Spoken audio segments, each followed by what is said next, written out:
So, I recently ran into an issue with one of my drives, a USB flash drive that just wouldn't show up in File Explorer. I even tried reconnecting it to a different port, but nope, still missing. You see, this is the one I am talking about.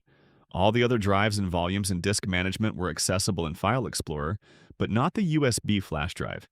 And since it was listed in the disk management, I was sure that it wasn't a case of hardware failure. And then I noticed the problem. It didn't have a drive letter assigned. As you can see, the other volumes and drives here do, just not the one that's causing problems. All you need to do is open Disk Management, right-click on the affected drive, select Change Drive Letter and Paths, then click on Add, and next to assign the following drive letter, either go with the default selection or manually pick a letter from the drop-down menu.